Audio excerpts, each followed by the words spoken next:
Agora eu vou mostrar um esquema simples que Jesus deixou. Esse esquema deveria ser seguido, mas muitos ignoram, não ligam para esse versículo que é muito importante e mostra como deve ser a igreja. Está escrito em Mateus capítulo 28, versículo 19. Jesus disse aos apóstolos: Ide e fazei discípulos em todas as nações. Todos nós sabemos que discípulo é o mesmo que seguidor. Os apóstolos, os santos e também Maria eram seguidores de Jesus. Os apóstolos tinham a missão de ensinar o Evangelho e fazer seguidores para ele. E esses seguidores deveriam guardar o Evangelho, e assim deveria se multiplicar os membros da sua igreja, todos seguindo Jesus para a glória de Deus. Alguns desses discípulos se tornariam divulgadores do Evangelho de Cristo, fazendo mais seguidores. Esse é um esquema simples e único. Jesus não autorizou a orar para os seus seguidores e muito menos cultuá-los. Como já vimos, devemos orar para Deus, isso é um mandamento. Outro mandamento é fazer seguidores para Jesus. Muitos devem estar falando agora, mas eu sigo Jesus. Se pergunte, eu guardo somente o que está no Evangelho de Jesus ou também guardo as tradições inventadas pela igreja? Não se justifique pensando nas pilantragens que muitas igrejas evangélicas praticam. Foque na doutrina da Igreja Católica. Com o passar dos séculos, o mal entrou na igreja e começou a fazer doutrinas enganadoras. Conforme está escrito em Atos capítulo 20, versículo 29 e 30, Bíblia Católica.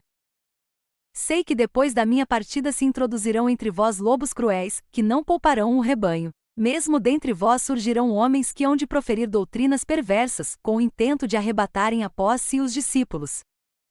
Os lobos cruéis são pessoas da igreja trabalhando para o inimigo e para seu próprio interesse. Não vou entrar em detalhes, senão o vídeo vai ficar muito longo e cansativo. Outra coisa que você deve estar pensando agora é que o mal não prevalecerá contra a igreja. Pensando desse jeito, você anula o versículo que acabei de citar: até no céu tinha o mal. Afinal, de onde você acha que veio Lúcifer? A interpretação correta é que no dia do julgamento final, o mal tentará impedir que os membros da Igreja de Cristo sejam levados, e o mal não prevalecerá sobre a Igreja de Cristo. Pesquise como era a Igreja Católica na Idade Média. Sabemos que era autoritária e cruel. Mandava matar em nome de Deus, perseguia os opositores e os cientistas. Os papas tinham mais autoridade do que muitos reis.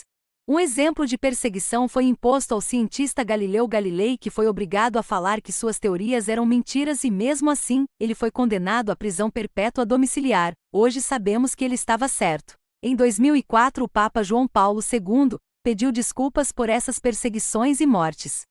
Voltando ao esquema de Jesus, a igreja mudou o sentido do versículo, ficando assim na prática: Ide e fazei discípulos em todas as nações, para os santos e para Maria. Aparentemente nada mudou, mas se você olhar no esquema vai perceber que houve acréscimos. As setas verdes indicam as modificações feitas, foram criadas ramificações em direção aos santos e Maria. Essas setas são as orações que dividiu internamente a igreja e desviou muitos discípulos do caminho certo. Lembra que falamos sobre os lobos cruéis há pouco?